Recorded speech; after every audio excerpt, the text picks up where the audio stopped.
नमस्कार, आप देख रहे हैं यूट्यूब चैनल द विज़न।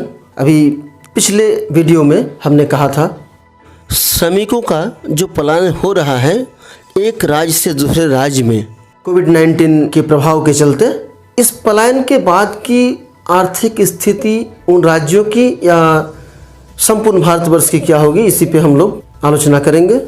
लेकिन हिंदुस्तान अभी एक भयानक दौर से गुजर रहा है, चौतरफा मार झेलने को विवश है हिंदुस्तान। आइए देखते हैं कैसे। तो सबसे पहले आया कोविड-19। पूरे भारतवर्ष में आज तक की जो स्थिति है, तकरीबन 1,90,000 से ज़्यादा लोग पॉजिटिव पाए गए, 92,000 के करीब जिसमें से रिकवर कर चुके हैं और 5,000 से ऊपर जिसमें कुल मृत्यु हुई है। कोविड-19 के बाद दूसरा जो बवंडर आया वो था अम्फान, जिसने देश की आर्थिक स्थिति हो या जान माल काफ़ी क्षति पहुंचाई है।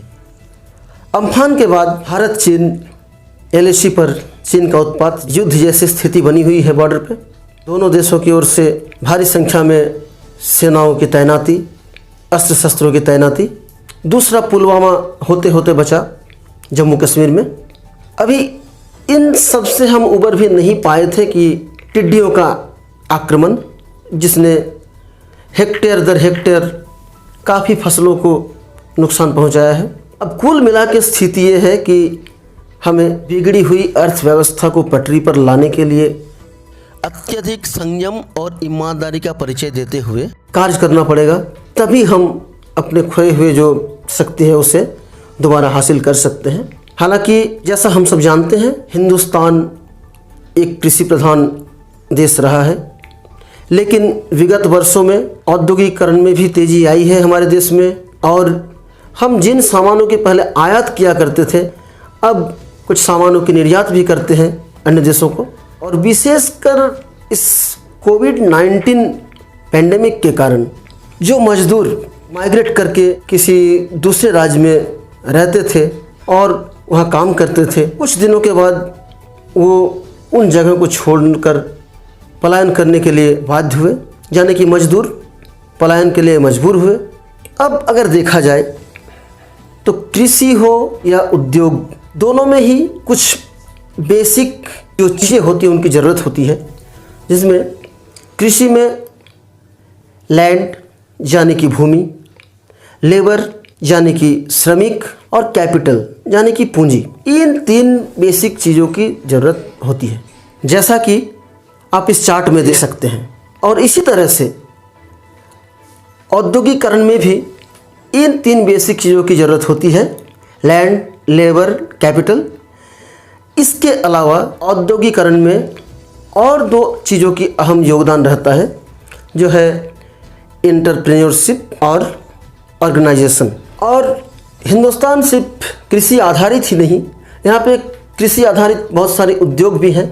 देखा जाए तो चाहे कृषि हो या फिर उद्योग, दोनों ही में एक कॉमन फैक्टर रहता है, गुडविल, सद्भावना।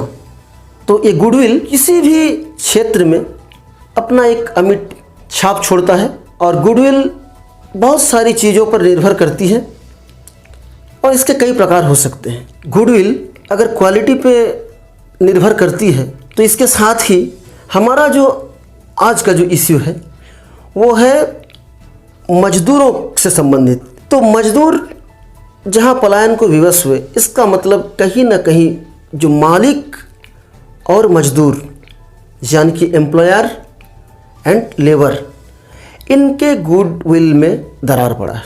अब इसके आगे क्या होगा? जो भुक्तभोगी हैं, जो किसी तरह से जान बचाकर अपने गृह राज्य को भाग कर आए हैं या गए हैं, वे अब आगे से ये सोचने को विवश हो जाएंगे कि अपना घर छोड़ के दूसरे राज्यों में काम करने के लिए जाएं या नहीं।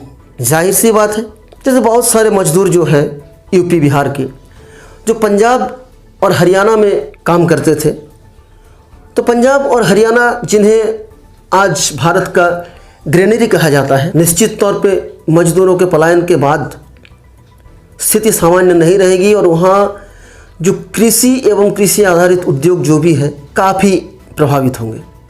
और मजदूर जाने के बारे में 100 दफ़ा सोचेंगे और इससे शायद बार्गेनिंग जन्म लेगा।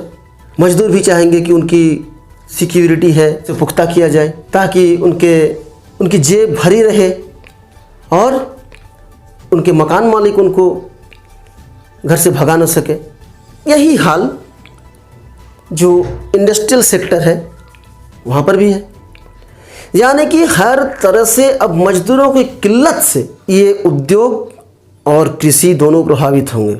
जहाँ तक पंजाब और हरियाणा की सवाल है और कृषि की सवाल है, आज के डेट में कई तरह के कृषि संबंधित उपकरण बाजार में आ चुके हैं, लेकिन क्या ये संभव है हर छोटे या मध्यम दर्जे के किसान के लिए इन उपकरणों का क्या आर्थिक बोझ ये उठा सकते हैं? नहीं सकते। तो जाहिर है उन्हें जो मैनुअल लेबर है, मैन पावर आधारित यानी कि लेबर, श्रमिक चाहिए ही। और अगर जो कोरोना 19 के प्रभाव से रिकवर होने के बाद की स्थिति है, अगर 3 महीना या 6 महीना तक इसी तरह की तनातनी चलता रहे तो सोचिए कि इसमें कितने आर्थिक नुकसान होगा। और निश्चित तौर पे ये आर्थिक नुकसान सिर्फ उन श्रमिकों के लिए नहीं, सिर्फ मालिकों के लिए नहीं, ये राज्य को भी प्रभावित करेंगे, ये पूरे राष्ट्र को भी प्रभावित करेंगे। तो यानी कि अब आगे से हम सबको इससे भी विषम परिस्थिति से निपटने के लिए मानसिक रूप से तैयार रहना पड़ेगा। यानी कि अब जो श्रमिक सस्ते मिलते थे वो महंगे हो जाएंगे और मालिक जो कि पिछले 3-4 महीने से जिनकी उत्पादन ठप है, जिनकी आर्थिक स्थिति पहले से ही चरमराई हुई है, वो और ज़्यादा श्रम का मूल्य चुकाने को विवश होंगे और इससे निश्चित रूप से जो प्रॉफिट है उसका रेट घटेगा, यानी कि लाभ का जो दर है वो घटेगा। और ये पटरी पर आते आते जिस रफ्तार से हम लोग विकास कर रहे थे, जो विकास दर था, उसे दोबारा वापस पाने में काफ़ी मशक्क़त करनी पड़ेगी और काफ़ी धीरज के साथ काफ़ी दिन तक इंतज़ार भी करना पड़ेगा।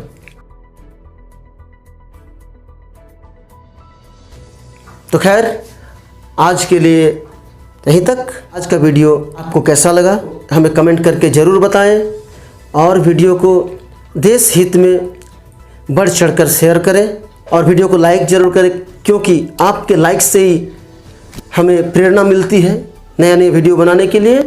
और द विज़न चैनल को सब्सक्राइब ज़रूर करें। तब तक के लिए सुखी रहिए, स्वस्थ रहिए, सुरक्षित रहिए। जय हिंद, जय भारत।